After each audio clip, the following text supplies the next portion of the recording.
ओम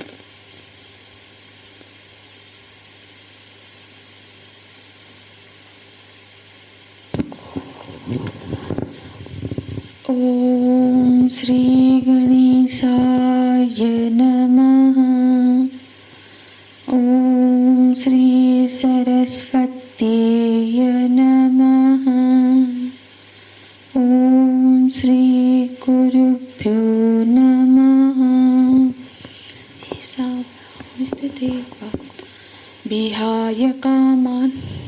विहाय कामान् यः सर्वान् पुमांश्चरति निःस्पृहः निर्ममो निरहङ्कारः स शान्तिमधिगच्छति।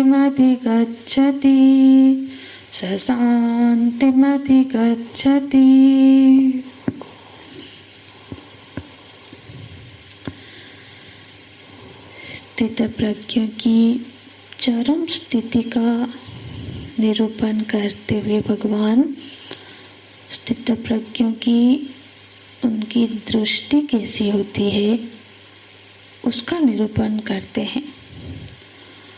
वो तो स्वरूप दृष्टि में बिल्कुल जागते हुए हैं और इस जो पंच महाभूत जगत है वो उनके लिए वो उसको स्वप्नवत देखते हैं। तो अब आगे के श्लोक में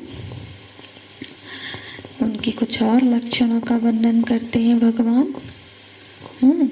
स शांतिम अधिगच्छति। स मतलब जिन महापुरुष जो स्थित प्रज्ञ ज्ञानी है तो शांतिम अधिगच्छति, उन्हें शांति मिलती है। अधिगम का अर्थ होता है कि शांति भी पैदा नहीं की जाती, वो अधिगच्छति अधिगम करता है। जब एक जगह ऐसी है जहाँ शांति जाती है, अधिगम होती है। जब हम उससे बाहर निकल के बैठते हैं तब वो हमें नहीं दिखती है, किंतु जब हम शांति के अधिष्ठान बनकर देखते हैं तब शांति की झांकी दिखाई पड़ती है कि ये रही शांति।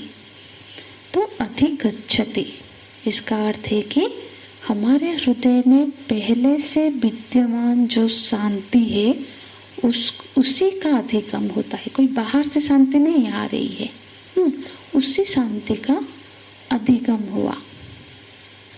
तो जिसको यह शांति प्राप्त हो गई उनके लक्षण क्या है कि स्थित प्रज्ञ सब ज्ञानी महापुरुष शांतिम अधिगच्छति। ये कोई, जैसे हमने देखा कि ये कोई चित्त की शांति नहीं है, अंतःकरण सत्व प्रधान होने पर जो शांति मिलती है वो शांति भी नहीं है। ये शांति अपने स्वरूप की स्थिति की शांति है, क्योंकि जो स्वरूप है वो तो अद्वितीय है, द्वितीय कोई नहीं है। चलन हमेशा अन्य में ही होता है ना, कोई द्वितीय होता है तभी तो कोई चलन होता है, और जहाँ अन्य का अभाव हो जाए वहाँ कोई चलन की संभावना ही नहीं है, कहाँ जाएगा। इसीलिए जो स्वरूप भूत वो जो शांति है उस जो स्वरूप में स्थित हो गई उस शांति की ये चरम स्थिति है। तो फिर दुनिया के विषय में उनकी क्या, ऊपर दुनिया में वो व्यवहार तो करते हैं, उनका व्यवहार कैसा होता है, दुनिया के विषय में उनकी दृष्टि कैसी होती है। तो बोलते हैं सर्वान कामान विहाय,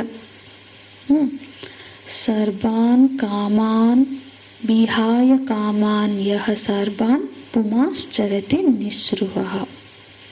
पुमाम का मतलब जो पुरुष है, माने जो ज्ञानी महापुरुष है, वो सर्वान कामान यह विहाय चरति।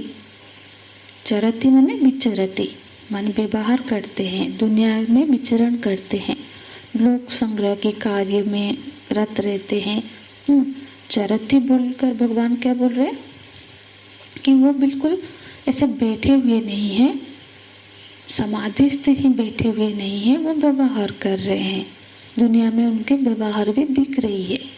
हाँ, क्योंकि एक स्थिति तो ऐसी भी हो सकती है कि जिसने अपने स्वरूप की स्थिति प्राप्त कर ली, हो सकता है वो व्यवहार सीमित कर ले, अधिकतर समय समाधिस्थ होकर रहे। पर ऐसे भी बहुत संत है जो कि व्यवहार करते हुए देखते हैं, प्रभु उनकी प्रवचन करते हैं, लोक सेवा भी, लोक संग्रह में प्रभुत्व रहते हैं। तो भगवान उन महापुरुषों की बात कर रहे हैं जो व्यवहार करते हुए दिखते हैं। पुमान चरति मतलब प्रवृत्ति है उनकी, किंतु कैसे?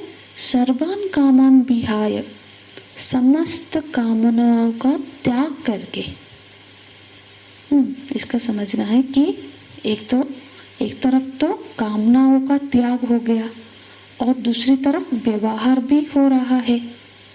हमारी सामान्य बुद्धि से हमको क्या लगता है कि व्यवहार का जो प्रेरक है वो कामना है, लेकिन भगवान कह रहे चरति व्यवहार कर रहा है और सर्वान कामान विहाय, समस्त कामनाओं से वो मुक्त है।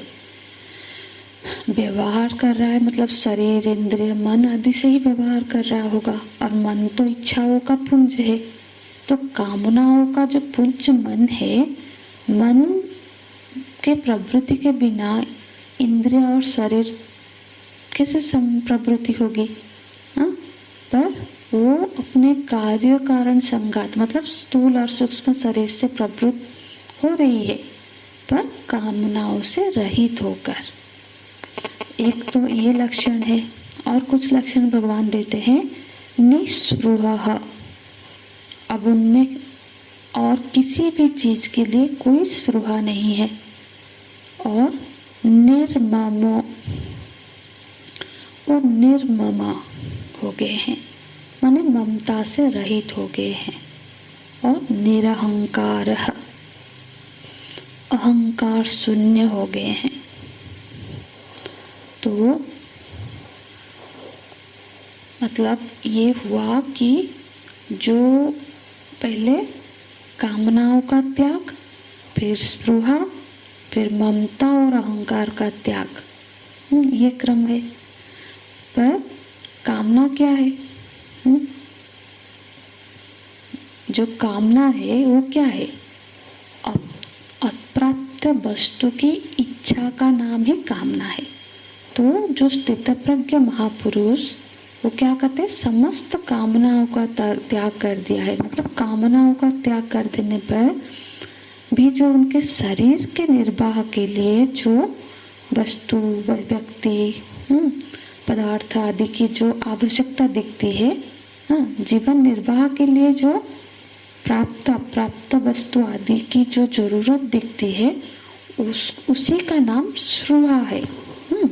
और स्थित प्रज्ञ पुरुष निस्पृह है, मतलब वो स्पृहा भी त्याग कर देते हैं। क्योंकि कारण कि मतलब ये शरीर मिला था किस कारण से? कि जिस तत्व की प्राप्ति हो जाए, और तत्व की प्राप्ति हो गई तो फिर आवश्यकता तो पूरी हो गई। तो अब शरीर रहे चाहे न रहे, उसका निर्वाह की कोई विशेष स्पृहा नहीं रहती। तो निस्पृह हो जाना। निस्पृह होने का अर्थ ये नहीं है कि वो जो भी निर्वाह की जो वस्तुओं को सेवन नहीं करते, भोजन नहीं लेते, स्नान नहीं करते, ये नहीं। वो निर्वाह की वस्तुओं का सेवन भी करता है, पथ्य कुपथ्य भी ध्यान रखते हैं, पर पहले मतलब साधनावस्था में शरीर आदि के साथ जैसा व्यवहार करता था वैसा ही व्यवहार अब भी करते हैं।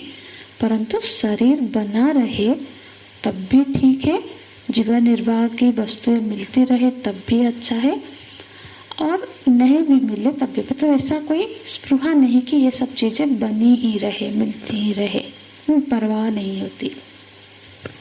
और निर्ममः, जो स्थित प्रज्ञ महापुरुष, उनका ममता का सर्वथा का त्याग कर देना है।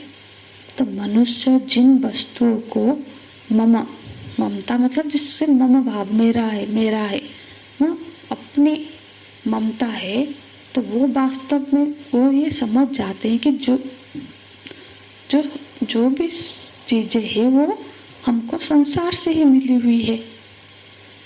तो मिली हुई वस्तु को अपनी ममता मेरी है कैसे बोल सकते हैं?